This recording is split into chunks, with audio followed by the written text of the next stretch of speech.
RBI ने Paytm को finally payment aggregator का लाइसेंस दे दिया है और इस एक अपडेट ने मार्केट में ऐसी हलचल मचाई है कि पिछले एक हफ्ते में पेटीएम का स्टॉक लगभग 8% ऊपर भागा। बट वेट, 90% इन्वेस्टर्स अभी सिर्फ हेडलाइन देखकर डिसीजन ले रहे हैं, लेकिन आपको सिर्फ न्यूज देखकर एक्साइटेड नहीं होना है। सबसे पहले तो हमें यह समझना है कि पेटीएम में ये रन अप सिर्फ न्यूज बेस्ड स्पाइक है या फिर कोई लॉन्ग टर्म अपॉर्चुनिटी अनफोल्ड हो रही है, क्योंकि लाइसेंस मिलना और एक्चुअली पैसा बनाना ये दोनों बहुत अलग चीजें। अगर आप एक सीरियस इन्वेस्टर हो और पेटीएम में इन्वेस्ट करने का सोच रहे हो तो ये वीडियो आपके लिए बहुत इंपॉर्टेंट है, क्योंकि इस वीडियो में हम डिटेल में समझेंगे पेमेंट एग्रीगेटर लाइसेंस होता क्या है, इस लाइसेंस का पेटीएम बिजनेस पे रियल इम्पैक्ट, ये सिर्फ न्यूज बेस्ड स्पाइक है या long term opportunity to invest in Paytm, and top risk signals to track. तो चलिए सबसे पहले समझते हैं पेमेंट एग्रीगेटर होता क्या है। पेमेंट एग्रीगेटर एक ब्रिज होता है between customer and seller. When a customer buys some product from the seller, a shop और ऑनलाइन मर्चेंट,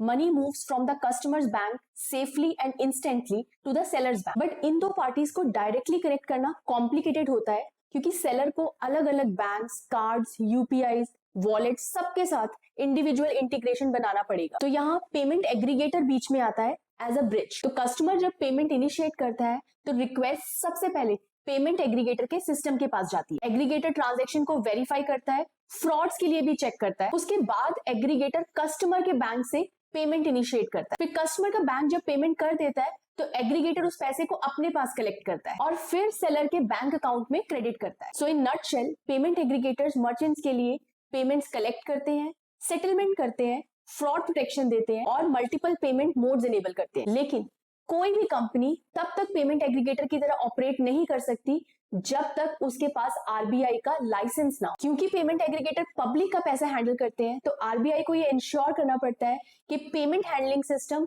सेफ हो, सिक्योर हो, फ्रॉड फ्री हो। इनफैक्ट इन पेमेंट एग्रीगेटर्स को काफी कंप्लायंसेस भी फॉलो करनी हो। एक और ध्यान देने वाली बात यह है कि पेटीएम को ये लाइसेंस ऐसे ही नहीं मिल गया। आरबीआई ने ऑलमोस्ट 3 इयर्स तक पेटीएम की स्क्रूटनी की, कंप्लायंसेस चेक किए, सिस्टम्स वेरीफाइड किए, गवर्नेंस देखा, तब जाकर ये लाइसेंस दी। इन शॉर्ट आरबीआई ये लाइसेंस तभी देता है जब कंपनी फाइनेंशियली स्ट्रांग हो, उसके सिस्टम सिक्योर हो, गवर्नेंस क्लीन हो और company KYC and AML rules follow करती है। सो पेटीएम के केस में इस लाइसेंस का मिलना is a huge green signal that RBI is satisfied with their compliances, system, security and stability. और ये लाइसेंस सिर्फ एक रेगुलेटरी टिक बॉक्स नहीं है, ये एक्चुअली पेटीएम के बिजनेस इंजन को रीस्टार्ट करने जैसा है। और अगर आपको ये वीडियो हेल्पफुल लग रहा है तो क्विकली वीडियो को एक लाइक दे दो और चैनल को सब्सक्राइब कर। तो चलिए कंटिन्यू करते हैं। लेट्स अंडरस्टैंड यहाँ से पेटीएम का गेम कैसे चेंज हो सकता है। लाइसेंस मिलने के बाद पेटीएम अब नए मर्चेंट्स ऑनबोर्ड कर सकता है, जिससे पेमेंट वॉल्यूम्स नेचुरली बढ़े। प्लस पेटीएम अपने मर्चेंट्स को value added products cross sell कर सकता है,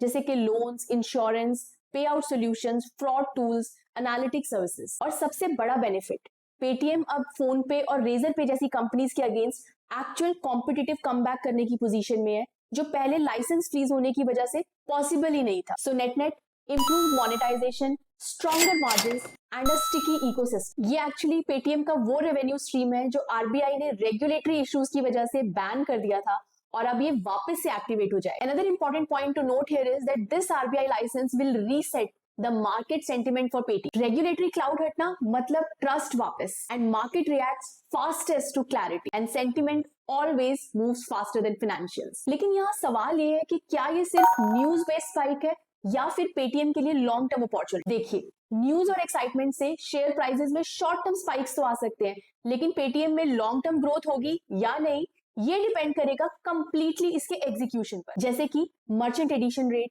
payment volume CAGR, cost control, profitability road map, regulatory compliance. अगर पेटीएम अगले 2-3 क्वार्टर्स में ये एग्जीक्यूशन दिखा दे तो पिक्चर डेंजरसली बुलिश हो सकता है। वैसे एक और इंपॉर्टेंट पॉइंट जो मैं यहाँ हाईलाइट करना चाहूंगी, पेटीएम शुरू से ही लॉस मेकिंग कंपनी था, quarter on quarter cash burn, frustrated investors. लेकिन FY26 की बिगिनिंग से ये कंपनी प्रॉफिटेबल हो गई है, मतलब लाइसेंस मिलने से पहले ही टर्न अराउंड शुरू हो चुका। This is a very strong fundamental signal. Business model finally sustainable हो रहा है। अब जो सेक्शन आ रहा है ये सबसे क्रूशियल है एंड मैक्सिमम इन्वेस्टर्स इसी को इग्नोर कर देते हैं, लेकिन आप ध्यान से सुनना। Let's understand the top risk signals that you must watch as an investor. पहला आता है रेगुलेटरी रिस्क।